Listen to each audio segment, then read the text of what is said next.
Ja, die Bahn ist im Sommer ausgeschlagen.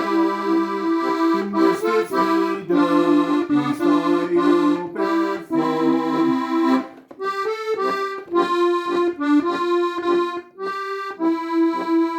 Eine Kraft muss ein Hoizhauer schon haben. Dennoch muss sein Schlitten aufgetragen. Und im Steilhang mit